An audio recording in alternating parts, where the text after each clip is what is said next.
Welcome back to Black and Briefed, our history on the ballot. So throughout this series, we've been talking a lot about policy and we've been talking a lot about legal cases and how it has influenced where we are. But now I want to focus on the future. And today we have another candidate interview so you guys can see who is in the running to shape our future.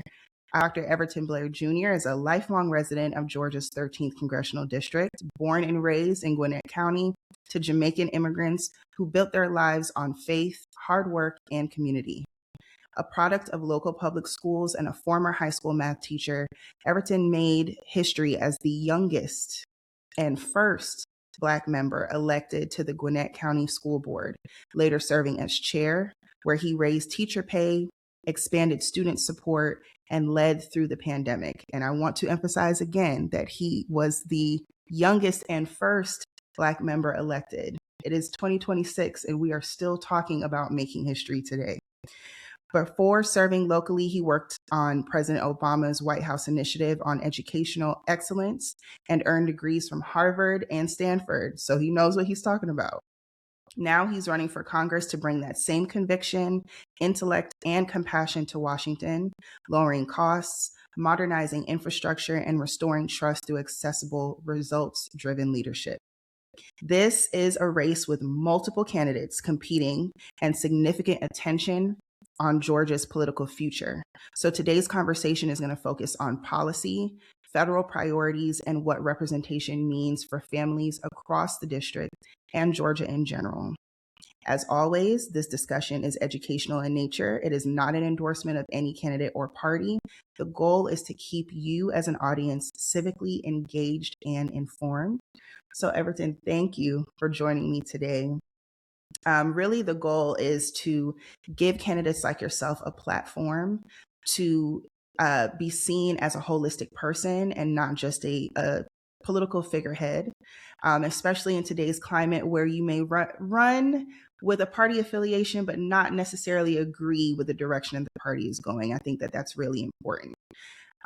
So we're going to kind of get into some background. Tell us some more. I know that you are a Yardie just like me. You come from Jamaican lineage, and we are a strong people and a very opinionated people. But tell us more about yourself and why you decided that now is the moment that you need to take a higher stance and go for federal government representation.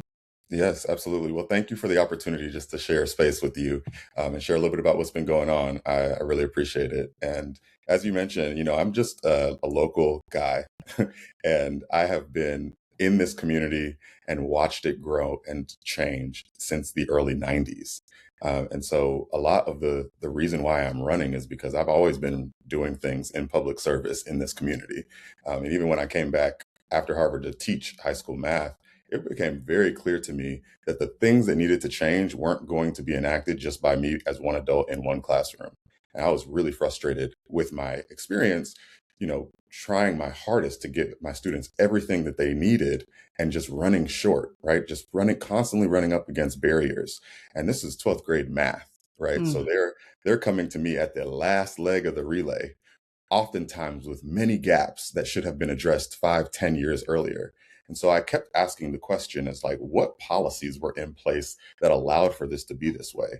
And what can we do to change the system to prioritize budget earlier and to expand resources so students and families aren't catching up and we're not doing too little too late on the back end? And so I went down a course of policy and, just started to realize that a lot of it is that the leaders just aren't prioritizing the right stuff. We elect a lot of people, and oftentimes we just keep electing the same folks and expecting different results when it's really necessary to think about whether or not your leaders are appropriately addressing the current challenges and if you're getting results from them in this current moment. And so that's why I'm running for Congress, because I have seen firsthand what good local elected leadership looks like. And I've also seen the gap between what we have right now and our incumbents' ability to do the job and what we need. And a lot of our communities are crying for somebody to pay attention to the stuff that is impacting us every day and fight harder and fight in a way that actually matters to me and makes a difference in my life. And those are the conversations I'm having with folks in the community. It's like, I'm frustrated, and I'm frustrated with the whole system as it is. And I hear that, and I respond with, I agree. The system is rigged, right? The system is broken, and we need to have people in our party, out of our party, like just in general, who are able to say that honestly.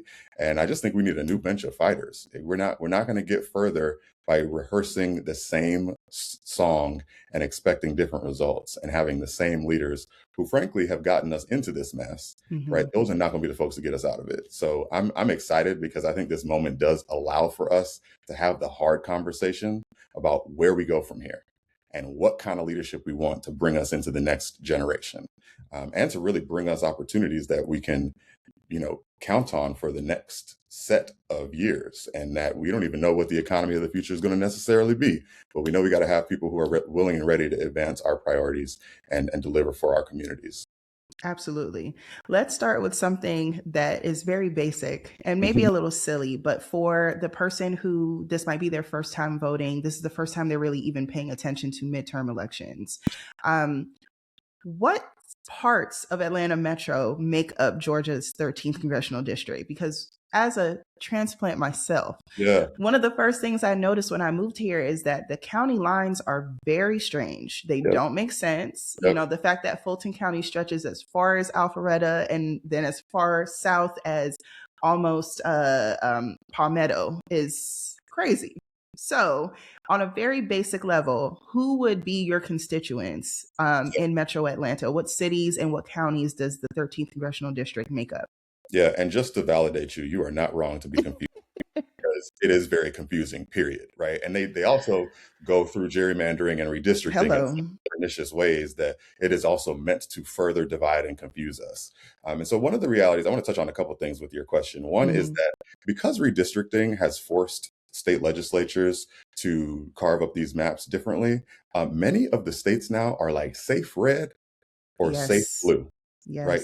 You're in Georgia, your major competitive elections for the next couple of years are going to be statewide. Outside of the statewide races, they've carved us up so cleanly and neatly that you're basically in a Democratic district or a Republican one now. And so in this congressional district, what that means is your real election, your real chance to vote on your priorities and choose your member is in May, not November. Because May is when your internal party is having the conversation about which nominee you want to send to be on the ballot in November. And in most cases, in November, that's going to be a done deal, because that person is already carved up into a district where it's either so red or so blue that is a kind of a shoo-in. That's more of a formality. So what that means here is we have to educate folks that this is the point. This is the moment where they can actually articulate their priorities, where they can push an agenda, where they can do the research for these candidates and figure out who best aligns to your interests and who can actually deliver for you. But we cannot just rely on, folks going in and doing the same thing that we've normally done. And I know I'm guilty as anybody else. Sometimes you have one race in mind, and then you get in there in the ballot box and you're like, who is that? Yeah. I didn't know that this one was going to be on the ballot. And so then you're in the moment having to make a decision. You can't pull out your phone. You might not have done all of the research on every single different race, or you can't find the information about the campaigns on the websites. And so you end up just checking incumbent or just moving on, or just, skipping that race. And that's where we have to inform people that our Congress is so powerful, and it is way too important for us to allow for a member who has been negligent in his duties to continue in this seat. And this district, as it's comprised, to answer your first question, includes Gwinnett, Newton, Rockdale, Henry, Clayton, and DeKalb counties. And the parts that it now comprises, I'm telling you, we were not out here like this in numbers in the 90s. Okay, this was a ruby red Republican district. In fact, Henry and Gwinnett just flipped in 2016. Wow. So a lot of the growth in these communities is new. And with that growth, right, we have an opportunity to match our representation and match our issues to who we send to Congress. And so, having been the only candidate in this race who has been born and raised in the district, the only candidate with elected leadership at the local level, and the candidate who has actually gotten the most done, right? Like, I can point to exact things in a budget that I voiced, that I helped get accomplished because I was able to work directly in my local elected capacity to push that agenda. And so there's a bunch of things we can talk about here with how each of these counties has different issues and interests that deserve the right representation. But it really comes down to doing your research, making sure that you're informed enough and that you're going to vote in May primaries, because that is where you're actually making your biggest decision on your future now. I love that you touched on the access to this information, right? Because I have found myself being at the ballot box and being like, oh, I didn't know all these people are going to be on here, or outside of just candidates, when they're doing referendums, right? When you're voting on whether or not you're going to continue to have property taxes or state income tax. Mhm. And it sounds good in theory, but we don't know what it'll look like in practice. I think that there is a lack of access to education and information, and some of it is strategic, so that Yep. when you're going to the ballot box, you're either not informed or you're making the decision that benefits certain powers that be. So I love that you touched on that. With that being said, I want to start touching on some actual policy that Mhm. you could either work on or change. When we're talking about the federal level and we're talking about voting rights, this is an active debate going on right now. We see debates about whether or not people that are not supposed to be participating in the voting process are participating. Do we need to strengthen requirements around IDs? Specifically, the SAVE Act. Right. The 2025 version of the SAVE Act that was dead on arrival almost Mhm. had this real ID requirement. So we saw in 2025 a rush for people to go get real IDs, whatever Yeah. those are, and how you wouldn't even be able to travel domestically if you did not have a real ID. Now in the 2026 version that they're still trying to pass, we've gone beyond that, and now we're asking people to have passports. However, when you look at the South, when you look at the rural South, a lot of rural voters do Mhm. not have passports. Are we creating a modern day poll tax by telling people that they need to go and pay for these new forms, unnecessary forms of ID in order to vote? As someone who is running for federal office, what do you see as the biggest threats to voting rights currently, especially for the constituents that you will be serving? Oh, yeah. It's a great question. I see it in a bunch of different ways, right? Definitely to your point, the SAVE Act is terrible and we need to resist it in everything that we can do. We can start by electing more Democrats to the Congress so that it doesn't even pass the House again. But I think, on the Senate side, we also need our strong partners to be ready to do a talking filibuster if they have to. Right. Um, and that could be one way that we defeat it over there too. But in general, voter suppression across the board has been a tactic that the other side has been using because they know that we are powerful in numbers. It also hurts them too. I mean, it hurts everybody. And so, yes, a poll tax would be terrible. And requiring people to have a passport when you don't actually issue passports for free is inherently a poll tax. And so we have to be clear in articulating why we oppose these things and give people examples of the use case where they're actually disenfranchising somebody who otherwise should be able to exercise their right because you put all of these barriers in place, right? And so Right. you've got to also tell folks that, like, listen, they're trying to take your rights away. And if we're not vocal and attentive enough to the urgency of that and stoking the right resistance in folks to get them riled up about that, right, then we're not going to be able to meet this moment. And we need leaders who can clearly communicate that and say, I'm fighting so that we can all have our space in this race. And that's something that we're not seeing right now with many of our leaders, especially in this congressional district. And we do have some great examples of folks that are taking the charge and doing what they can, but we just need more. And I think the biggest takeaway here is we have the capacity. There are people in our community who can do this job and who can lead us more effectively out of this. But we got to have some folks step aside and make way for them. And when folks stay too long and are past their prime and don't know when it's time to, give the baton to the person behind them to carry the Mhm. mantle forward, like we see what that has done for us. And now we're regressing, right? We're talking about civil rights challenges and Jim Crow era laws that we should have long put to bed. And they are Absolutely. coming back up. So it's not, this is not new. This has been their plan. But the fact that we have leaders who frankly got their positions in power because of the work that was done by the people before them and don't themselves see that this is a new fight with new rules and we need to have a new bench of leaders to meet the demands of this new game. like that's going to be on us if we don't make it out of this, because we have to actually pick the folks that can bring us through. Absolutely. On another note, but it ties into it, we recently, about 2 weeks ago, experienced a raid here in Fulton County, right? Mhm. Because I'm a Fulton County resident, of our elections hub, and the continuous controversy that is the 2020 election and the results of the 2020 election.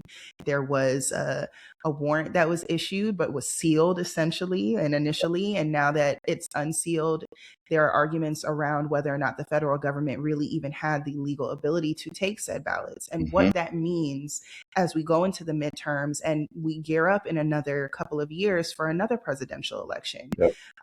Georgia was a very highly contested and still continues to be a very highly contested state. Where do you think the federal government should stand when it comes to election integrity and the protection of the right to vote? And what do you think this raid means for Georgians who are getting ready to participate in the midterm election? Should they still continue to trust the election process? Absolutely. Yeah. These are great questions too. First of all, just off top, Donald Trump is a liar and he lost. Okay. And I think that the biggest grievance that he's had since 2020, especially in Georgia, is the inability to reconcile that you lost Georgia. And that is why he is so hell bent on, stoking chaos in our elections administration system, and creating what is, so much confusion and noise to create a chilling effect. So folks feel like they don't even, like, this is too risky, or it's too much to deal with for them to exercise their right to vote. And so we have to communicate against that. And we also have to equip people with the knowledge that when we show up in masses, it's undeniable. So we've also got to keep doing our job. And that means overwhelm the system with undeniable results so that we can continue forward. And I think that there are some things that we could have done. I remain, bullish about when Democrats were in a position to have advanced the type of legislation that would have prevented this situation or prevented any of this from happening in the first place. When Georgia sent y'all to United States senators, which switched the balance of the US Senate, right? When we also had Joe Biden in the White House and we chose to do CHIPS acts and infrastructure bills, but we didn't do the care economy that actually touched at working people's everyday lives. That was a part of the reason why some folks felt like, I didn't really see that much from Biden. I don't feel the difference. So some folks stayed at home, right? And then also we could have put in some voting rights protections with the John Lewis Voting Rights Advancement Act and the For the People Act, which would have prevented all of this. All of this could have been prevented. And so a part of what we also have to realize is when we have power, if we don't use it in the most appropriate and progressive ways, we lose. And then we lose that power as well. So this is actually an opportunity to right the scales and to move forward. But we got to have some new leaders in the Congress and folks that aren't afraid to tell it how it is and be honest, right? Like, Donald Trump is a lying loser. That's why he's going after after the elections results, right? And tampering with the already 5 years old results that we've now recounted and reconcluded over and over again. And it's because he wants to continue to disenfranchise you, because he knows that if elections were free and fair, he would lose. So he has to rig the system in order to maintain power. And that is a part of this system that we got now, right? Where just the rich and powerful are just keeping all of the wealth and power and access to the very, very wealthy few, and leaving the rest of us looking around like, well, I don't know what to do. So we've got to have a true fight, a true group that is really going to bat for us. And that's where we have to have some of the hard conversations about which leaders are not doing the job enough and which leaders need to be replaced. Now, you have a very unique perspective coming into this race as an educator, someone who works very closely and intimately with the next generation of leaders. You've led a major public school district. How has that experience shaped how you think about federal governance and what federal governance should look like? Hmm. Well, I see the impact that the rules have on individuals. Even as a high school teacher, high school math teacher, where I had students who needed specific extra help. They needed extra help, and we did not have the resources to give them the help that they needed. Sometimes it was just an inclusion push-in teacher who could help the student in the back who didn't know how to multiply. In order for them to actually get this trigonometry example, they needed somebody to kind of give them some right size, right in time supports. And those are the types of things that when you're at the level of a school board member, you can think back to what the experience looks like and feels like as a teacher and as a student. And you can put the names and the ideas and like the staff into line items in the budget so that they actually change the experience that people are having. I mean, that's how I feel about the federal government, right? Like the federal government has the biggest purse in the world to actually change people's lives. $31 trillion of GDP is created in this country a year. And when you think about the tax base that we actually have to, change the scope of how people are able to access opportunity and live a life of prosperity and abundance, right? Like the federal government has a huge role to play in making sure that we have the ability to do that. And that's where education becomes so important, because whether it's job training, reskilling, or just early access to apprenticeships, like there are so many opportunities that we are leaving on the table to get our young people prepared for economy of the future, that I think with a better system, with some more educators in Congress, honestly, because I think we get it and we know what it feels like and looks like to have to explain and bring people with you and deal with people who act like children. I think there's a lot of skill sets that would translate really well to just having the temerity and also having the patience and the wherewithal to really deal with and effectively deliver in Washington.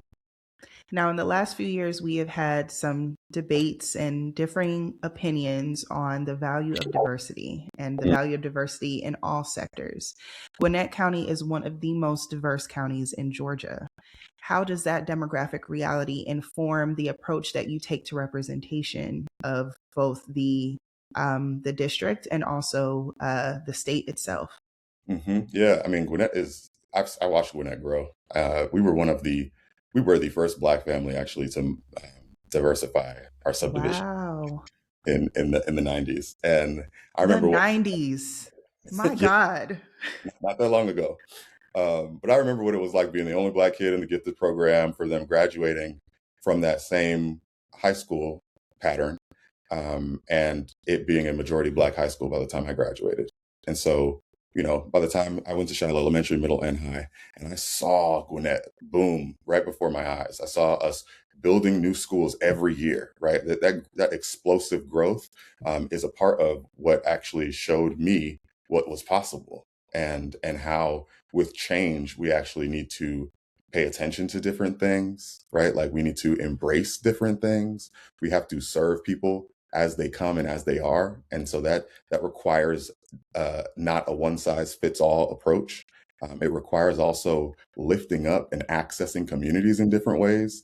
If you have families that are speaking different languages at home, then you have to make sure that you're able to communicate in different ways. And so I think that there's like cultural pieces to it that are beautiful, because having lived it and having overseen it as a leader, I know how to make sure that I'm delivering in that way as a federal representative, and making sure that there are access points and I'm bringing the resources to people versus just, shirking myself and feeling like folks need to come to me for what they need. Like we can actually do a better job at delivering by getting the information to community. I think the other strength in that diversity is like you have just more people with different ideas and different ways of doing things. And so because of that, we're made stronger, because I think a lot of those conversations come with constructive criticism and challenge and critique. And that gives us the strongest opportunity to make sure that we're focusing on the right things.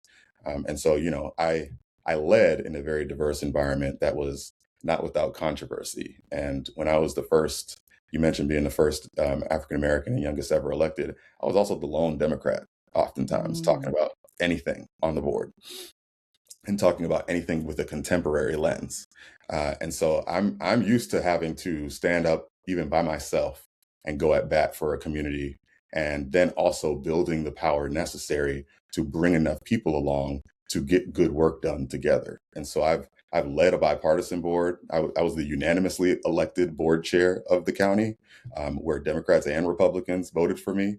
And I led us progressively into the future while having to communicate the hard work that we needed to do with one another. And it was that diverse experience and that diversity on that board that honestly I think prepares me to be able to take it to anybody in Congress, right? No matter what district you represent or what state you're in, I'll be able to build the relationships necessary to get a good job done.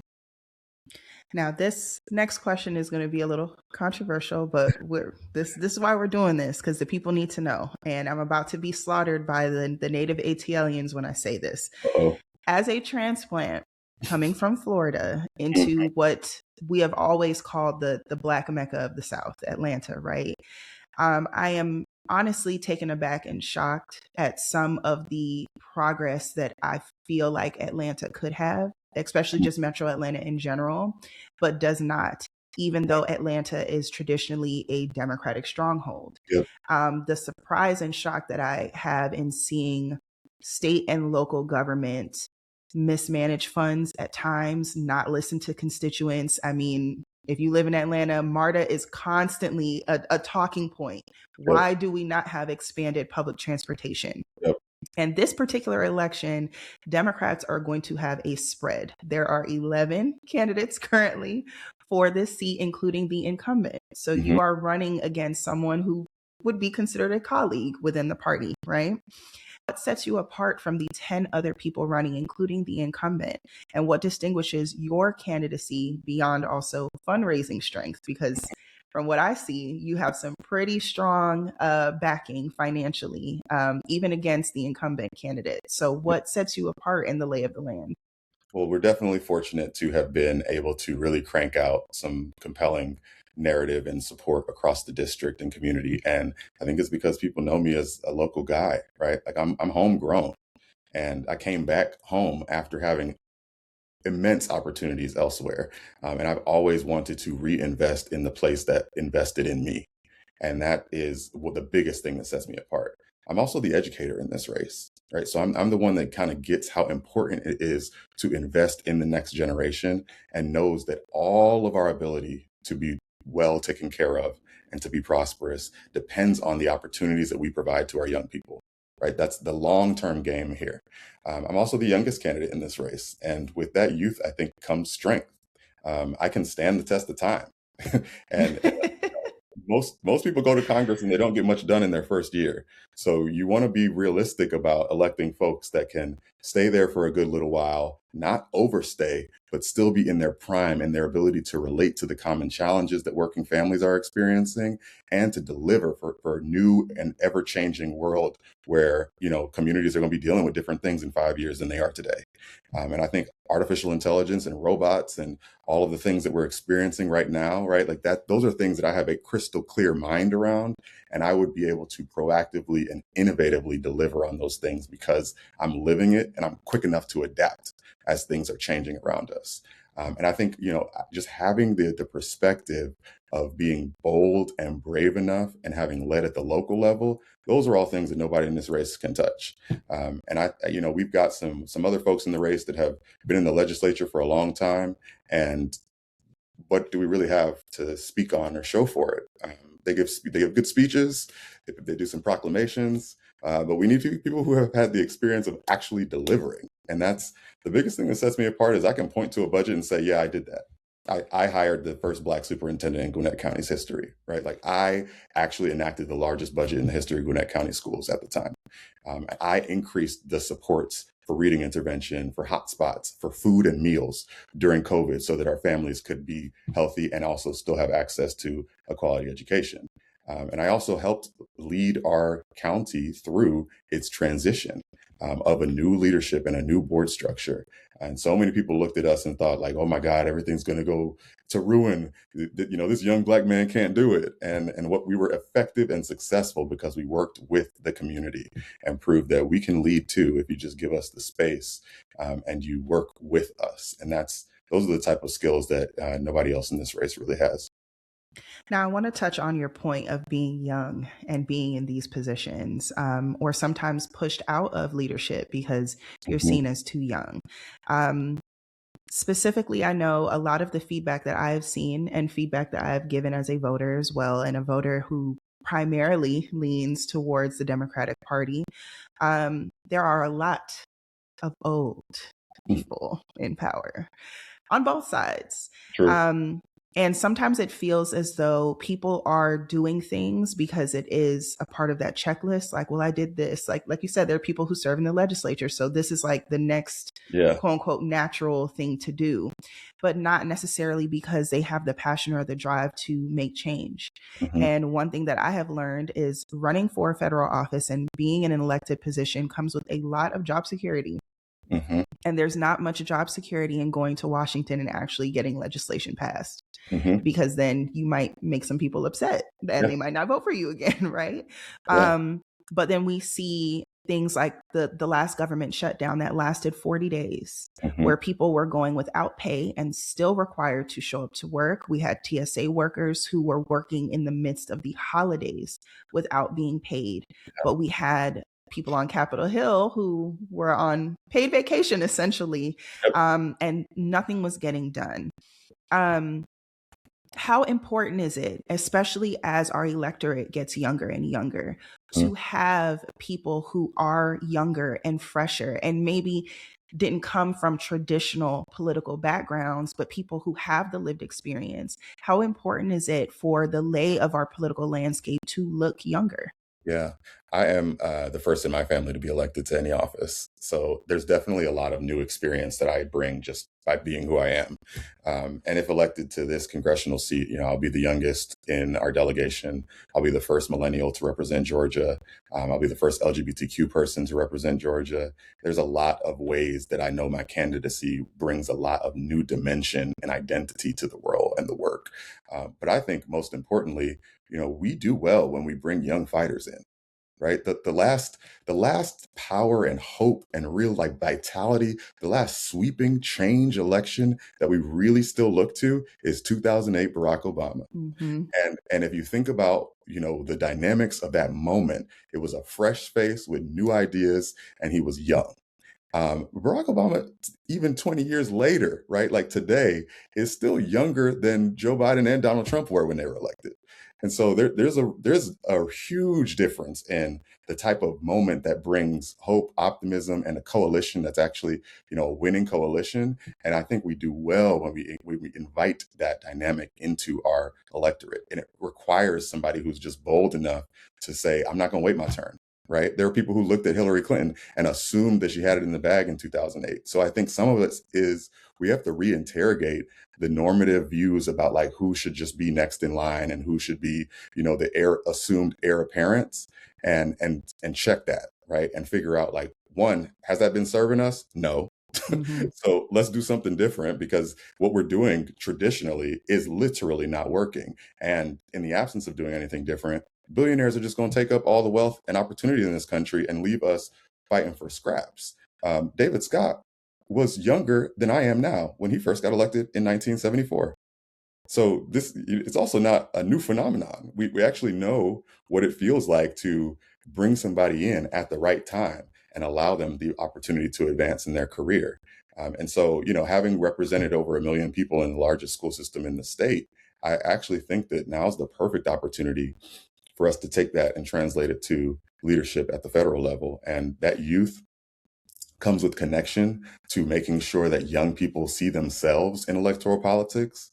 We often chastise and vilify young people for not exercising their right to vote. Y'all don't get involved enough. People die. Your grandparents died for this right. And it's like, yes, so let us feel the need to participate and give us space to actually be a part of that conversation. And that comes with having people who are connected to young issues. I live paycheck to paycheck. I do not have an amassed war chest of wealth where I'm just giving myself considerable loans like some of the other candidates in this race. I also have student loan debt.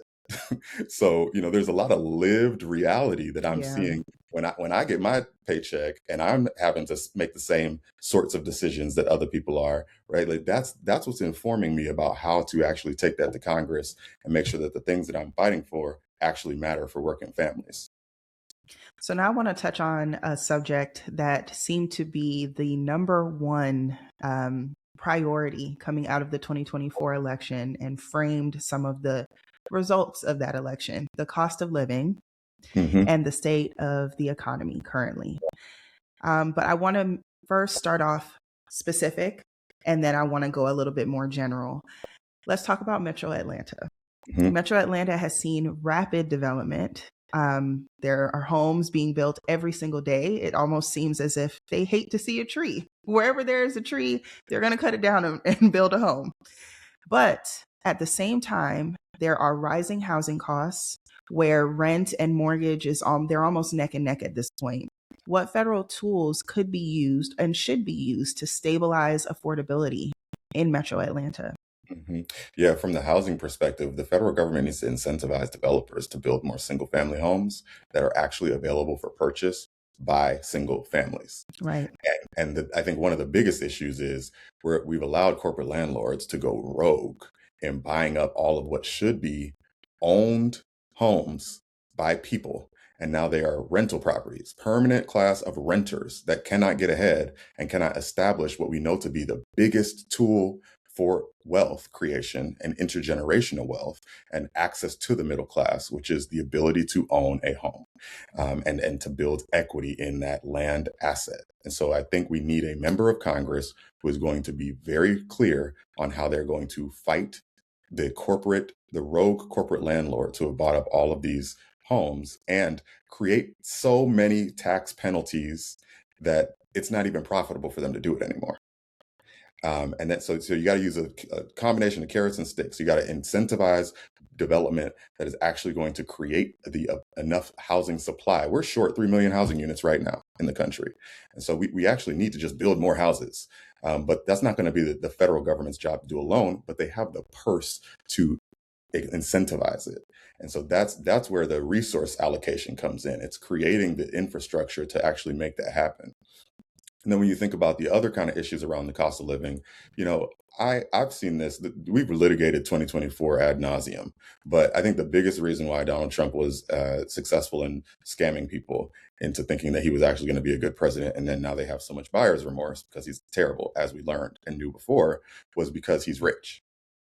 And people conflate being successful at business and being able to manage the economy. And that is not the case for everyday hardworking folks. In fact, rich people are going to get into power and enrich themselves. And that's what he's doing. That's what he has proven himself to be prioritized on.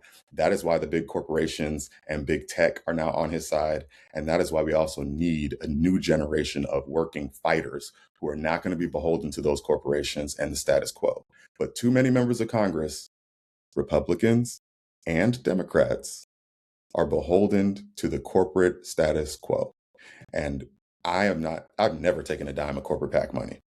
And so I'm not the candidate who will be beholden to those powerful interests as some of the others and, as the incumbent is in this race, which then allows me to actually talk about the stuff that's going to positively change the people's lives in the district.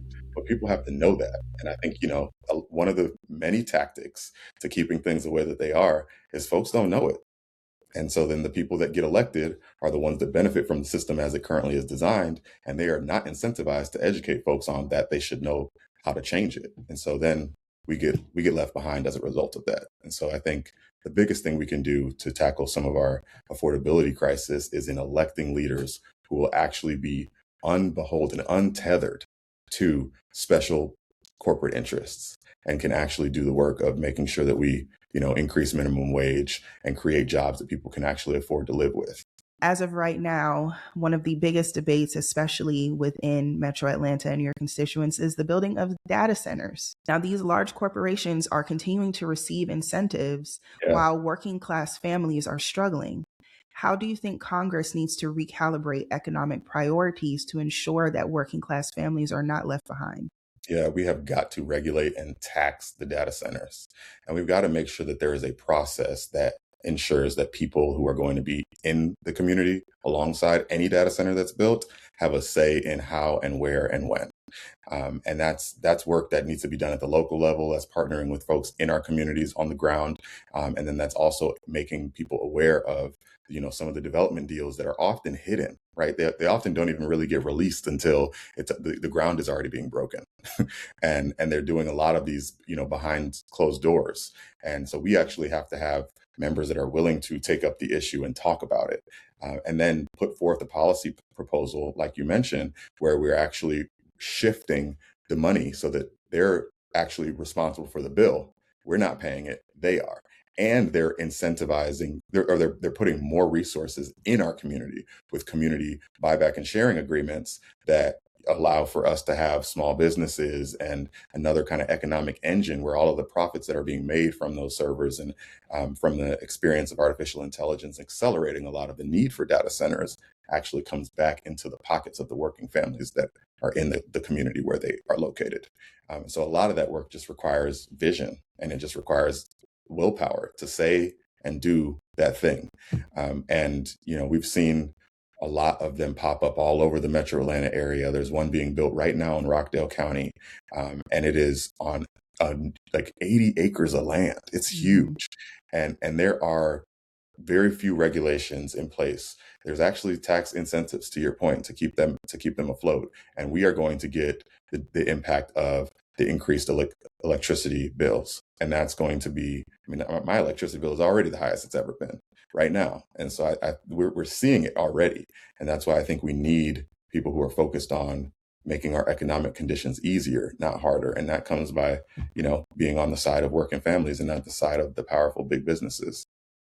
Now, I want to touch on something that came to the forefront at the end of last year as we went through the 40 days and 40 nights of government shutdown, and that is healthcare. Yeah.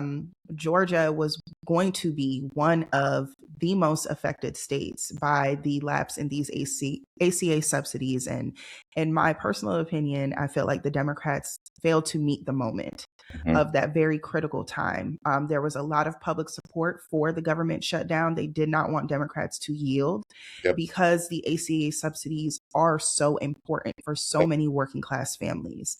But this platform is also about education. And what I find a lot of times is that people don't know where the power lies. Yeah. So you are going to sit, if you are elected to the seat, in a very precarious position between the federal government and then state and local government. Right. Georgia has debated Medicaid expansion for years, and Georgia has also chosen several times not to expand Medicaid. What do you think your role will be when meeting state opposition to expansion of those types of programs? Yeah.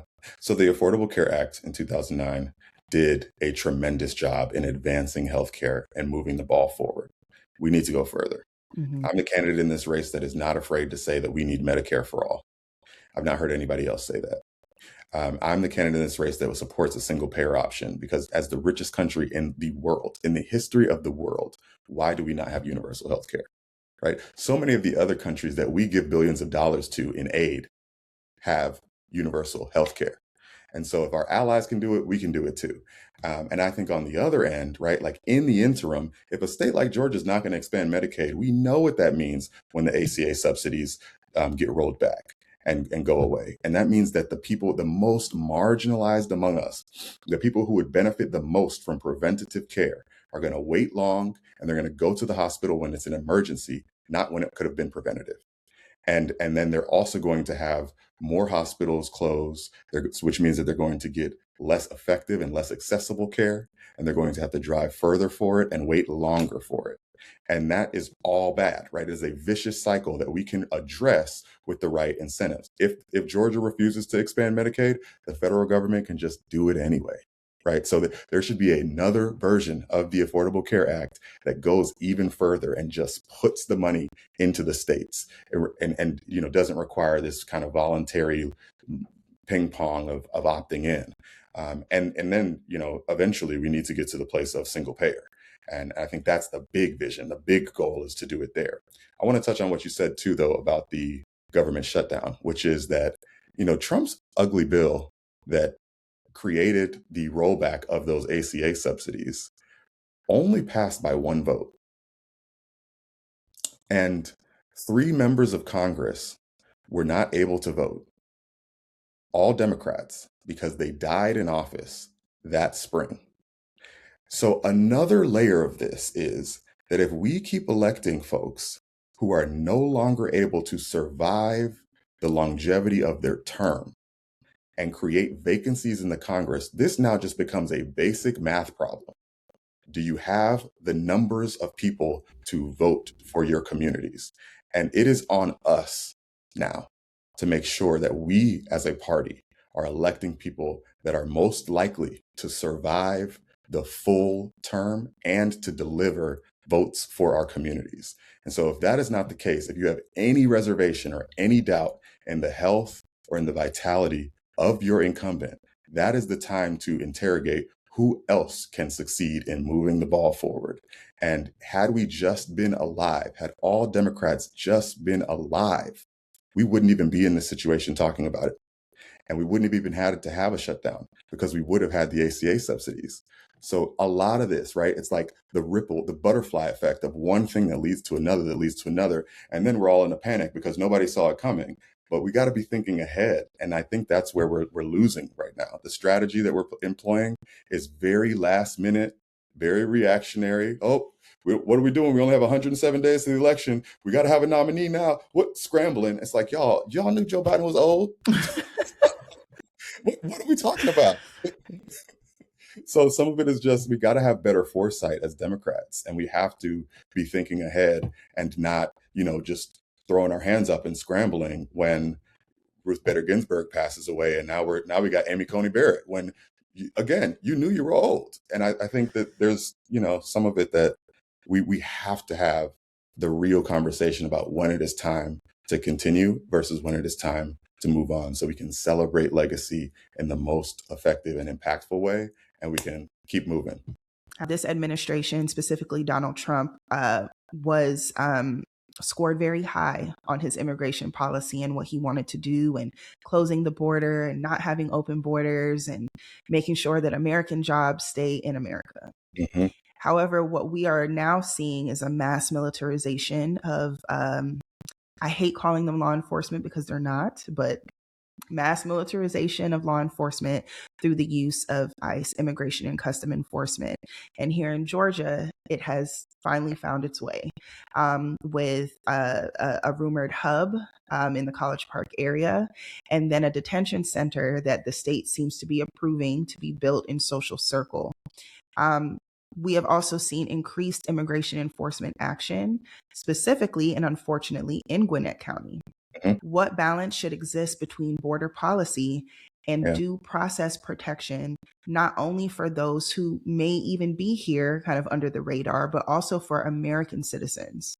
Yeah, I think that just as the Department of Homeland Security was a creation, right? It was an idea. We have not all even been alive for as long as the Department of Homeland Security has been, or so some of us have been alive longer than it has been, I should say.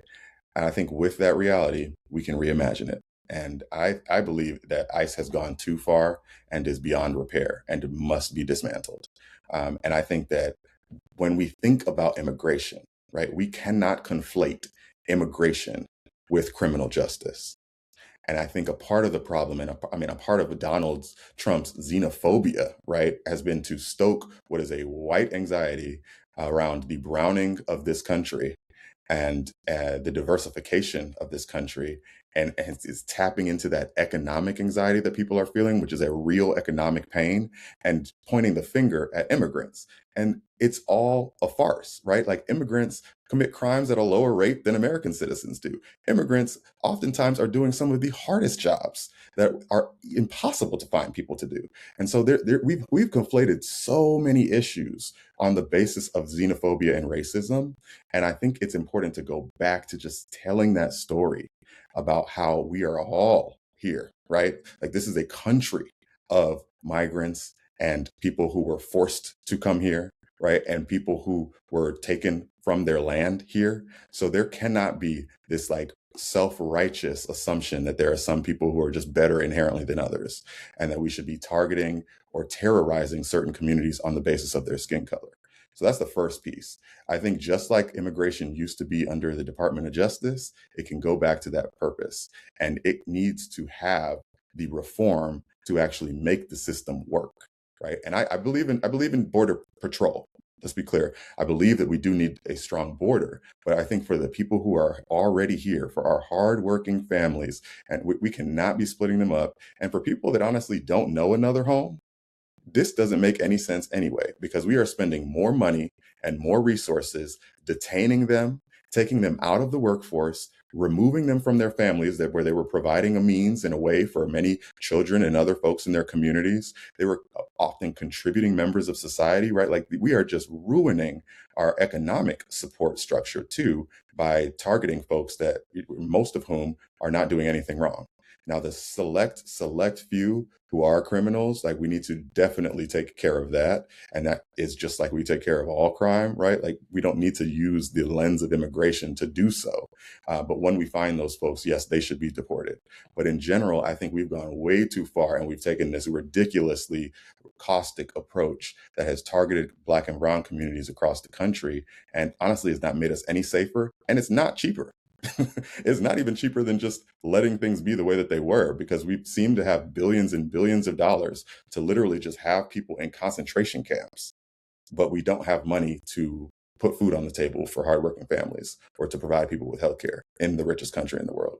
So I think it just shines a light on how our priorities are misaligned and how we need leaders who can actually talk about this in a way that brings more people to understand that there is a way out of this that actually gives people hope that there's some better decision making in the future. Now, immigration is something that hits close to home for me, coming from an immigrant family. And I know that these are probably some conversations that you have had with your family as well. One of the things that I've been seeing a lot and hearing a lot from our community specifically is like, well, I mean, ICE, they're just going after a certain demographic of people, right? They're just going after Mexicans or they're going after people from Venezuela. Why should the Black community care about ICE being in our neighborhoods, being here in Georgia, being in Gwinnett County? Why should our community care about what's going on around immigration and custom enforcement? And should we be on guard for if this starts to Yeah. impact us a little closer to home, especially as Black immigrants? Yeah. Well, I think it has often gone under addressed and underreported that there is a disproportionately high number of Black immigrants who are being detained in this process. And that also brings a terror in how they're looking at people on the basis of their skin color and ethnicity. I mean, even language spoken and targeting folks on that basis, which does impact us. And so I think there's also the reality that, like, as a diaspora, Black folks are interconnected and we have to be fighting for all of us. And this is one of those issues where some of our neighbors, some of our friends, some of our brothers and sisters are actually being harassed. And we need to stand up for them in this moment. And as the son of immigrants, I have very personal firsthand accounts of members of my family and members of my community who are also very, very fearful in this moment of just being wrongfully accused. And so there's so much confusion and disruption that this is costing us, where we could be focused on the number of other important issues on the table. And because we have leadership that has been very, very quiet right now, right? Like the incumbent David Scott has also praised ICE. He's been on the record as saying that he will not go after impeachment for Kristi Noem. He's been on the record of saying, that he supports the DHS budget. He was one of the few Democrats to vote with Republicans in supporting the DHS budget. So we have a misalignment in where we could be in our representation and what is being voted on our behalf right now. And that's the biggest contrast between me and the incumbent in this race, and where we have an opportunity to just by one switch in May, right, to change some of the conversation about what's going on. So this issue emerged as what I've been hearing is a litmus test for the two candidates in the 2024 election, but also moving forward into the midterms, and that is the war in Gaza. Mm-hmm. What is your position on U.S. aid related to the war on Gaza? Yeah, I take an approach that is no human suffering, and that our intervention should always center humanitarian aid. And at the point when we lost that, at the point when we allowed for innocent human beings, women and children, to be slaughtered en masse and fuel a genocide, that became something that none of us should be standing beside. And I believe that we need to take an approach that centers peace, that allows for peaceful treaty and negotiation, and that brings people to the table, even amid regime changes that we might be subtly enforcing and promoting, right? Like I do think that we need to consider a different leadership in Palestine, right? And a different leadership for Israel, because I don't think that Netanyahu and Hamas are able to do the important work of making sure that communities in Gaza are made safe and that Israel is a safe and stable democratic country of our ally. And I think that just comes with having a real honest conversation about what we stand for and what we don't. And when we are literally signing the arms deal that is going to the mass murder and slaughter of innocent civilians, like that's something that we have to live with, and we have to be honest about that. It's not just as simple as a country having a right to defend itself. This is actually beyond defense, right? We were actively killing folks, and that's where I think we need to be really clear on having leadership that's honest about where we draw the line and where we can say that this is not what allyship looks like, because it actually doesn't make us safer. It is another way that we have promoted this endless war, which then creates a budget priority where our defense budget is in the near trillions, and we don't seem to have the resources to actually take care of our families at home. And that's where I think we've lost some of our priorities and need to shift again back to what works for us, and that's having representation and opportunity and leadership at home. Now, if party leadership takes a position that conflicts with district interests, how do you approach that tension? I think I might need an example, but I think in general, I would just do what's in the best interest of the district. There are several opportunities where, certain members will deviate from the party because, they find that there's a particular bill that doesn't advance something far enough. And I'm not afraid of doing that. There are times when even among Democrats, we have to draw the line somewhere and say, I'm not going to be able to co-sign this, or I have to stand up for this. Just one example that comes to mind is there was an idea to bundle the infrastructure bill with the CARES 2 proposal in 2022. And there were Democrats that were like, no, we want you to force both of these votes together, because we know that they want the infrastructure, but if you don't couple it with the CARES spending, right, like we won't actually get that part done. Mm-hmm. And that was what was going to, expand the tax credit for working families and increase childcare affordability and childcare centers across the country, and actually start some of the healthcare conversations that we needed to have, and just invest in all of those care workers that we have and need in our communities. And there were Democrats that held the line and said, no, we got to bundle this, because this is the way that we're going to get our greatest priority and progressive agenda pushed forward. And I would have been in that group. Mm-hmm. And I think that instead, we had folks that left us with the result that we have now, which is we know that they're not honest when they say that they're going to take something up later, and we just count them on their word. That never happened. It doesn't work. So why do we keep fumbling the ball when we have the ability to hold the line? And I think that's where I've seen it with my own eyes a couple times, and it baffles me that we keep recalcitrating to the same status quo regime of like feeling like there's nothing else we can do but be statesmen in a world where those aren't the rules of the game anymore. So I just in general am like, I'm not about that. I'm about doing what's right for the community and being honest. On that note, speaking broadly about this administration, we are looking at an erosion in real time of checks and balances. Mm-hmm. And I've often in the last year and a half, well, it's February 19th. It feels like it's been forever. It's been a little over a year since the new administration took office. I've consistently asked myself, where is Congress? Mm-hmm. Right? I've consistently seen both parties falter. Yeah. Both parties capitulate. Mm-hmm. Again, we talked about the government shutdown and how the Democrats just did not meet the moment despite broad public support for them holding the line. Should you be elected to Congress, what role do you see Congress playing in checking executive authority, regardless of party? And what stance do you take on creating that check again for this current administration? Yeah, I mean, you're right to say that the like the fervor and the passion feels absent, right? That when we look around and we're like, who is fighting for us? Who are our people? And we have some good examples, but in general, I do think a part of this is the way that people consume information and the way that people are communicated to has completely changed over the last 50 years. But we have leaders in Congress who are still using the same mechanism of communication from 50 years ago, and they're not realizing that, honestly, yet this is a battle that will be won in protests on the streets and in viral moments on social media. It just is what it is.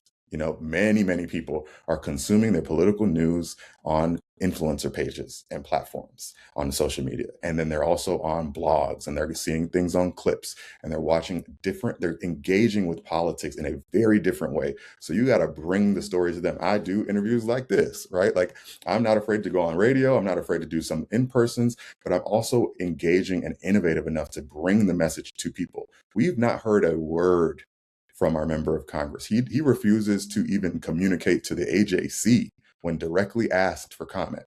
And he does not do any public appearances or any town halls anymore. He is intentionally hidden because he knows he is so vulnerable that if he's even exposed in his state, it will be like a Joe Biden moment in 2024 at that debate when everybody realized we're in big trouble. And so instead of doing that, instead of delivering and doing the job as necessary in his role, he hides. And that we cannot allow for that to be the case anymore. And in response to the bigger question of, how will you use the power of the legislature to stand up against the executive actions, we have to consider all of our options, which include packing the court, which include, like, when we have power, right? We have to include all the ways and think through all of the chess scenarios where even if we were to do this, would the Supreme Court just overturn it? Okay, so if they're going to do Right. that, then we got to fix that part first. And we also need to use our oversight authority as the Congress to bring people into question, right? And jam up anything bad that they're doing. Some people are critical of, like, undergoing impeachment proceedings because they feel like it's a waste of time. I take the approach of, if they are wasting our taxpayer dollars, we need to waste their time. Mm. And we can waste their time by bringing them in and slowing down the bad that they're doing. If for nothing else, we just slow them down and have them come in and prepare for a subpoena because they need to now, be in our oversight committee hearing. That is a part of also having us make the case for why they need to change the direction of their leadership and exposing people to what is actually being done with their taxpayer dollars in this country. So a lot of it is just folks are not checked in, and reasonably so, because there's a million other things going on in their lives and they got other priorities.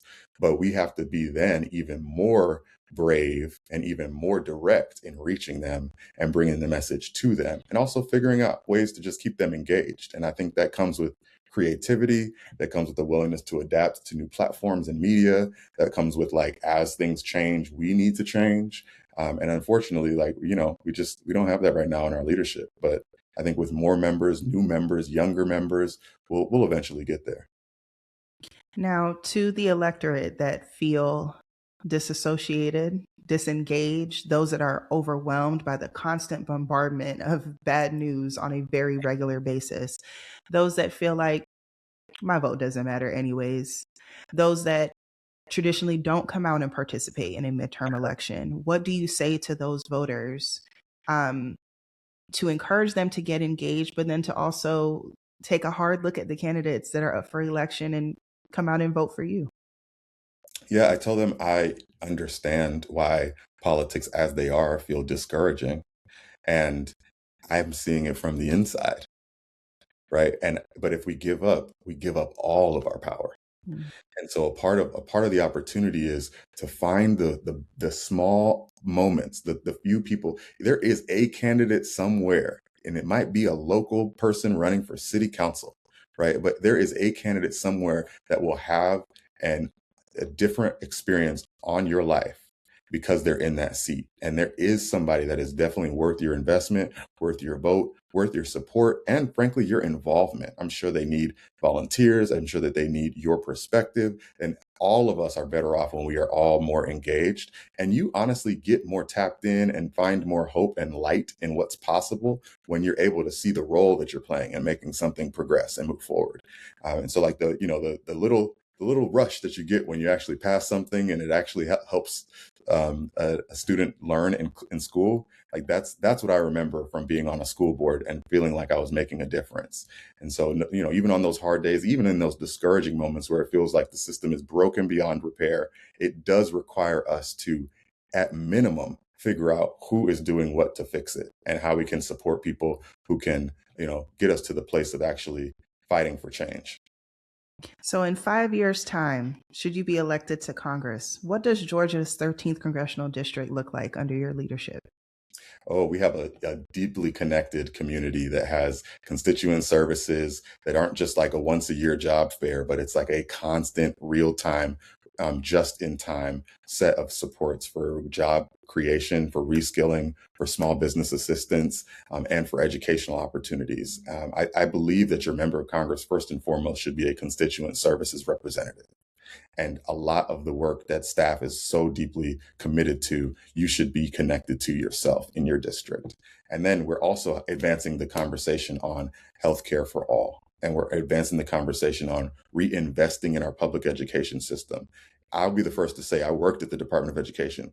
It was not doing what it should, right? But that doesn't mean that you shut the whole thing down. It means that you reprioritize and reinvest the resources. And a lot of that comes earlier. So we need to have an early literacy and an early learning investment where we're having more access to pre-K and more access to reading coaches and things like that, so that people are actually on grade level by the time they're in the third grade and able to succeed in school and succeed in life. And all of those resources, right? You need to be building the conversation from now so that we have an investment and we have people that are seeing the benefit that it really provides for their communities. And that's good for everybody, right? That's good for red districts, blue districts, people of all backgrounds. And I think there's a lot of work that we can do if we center on the things that we know we're just leaving behind and dropping the ball on. But, in 5 years, I will be a champion for those issues, and we'll have some real success on accomplishing some of those things. All right, you guys heard it straight from the horse's mouth. This is Everton Blair running for the U.S. House of Representatives, Georgia's 13th Congressional District. Everton, where can the people find you? What important dates do they need to be thinking about, looking out for, and how can they support your campaign? Yes, you can find me at evertonblair.com. I'm Everton Blair or Everton Blair JR on all socials. And we would love to have you. So please join our movement, join us. There's plenty of opportunities to get involved in this campaign. I am serious when I say I share the resources and I share the moment. So please feel free to reach out and get connected with us. And when is the primary date? And then when is election day? The primary date is May 19th, and assuming that there will be a runoff, the runoff election will be June 16th. And so we are gearing up for an early vote that starts in just a couple months and in mid-April, and we are ready to bring the message to our community that it's time for new leadership. All right. Well, thank you so much, Everton, for joining us. This is Black and Briefed, our history on the ballot. Your voice matters, so use it in 2026. Thank you. Thank you so much for having me, Danielle.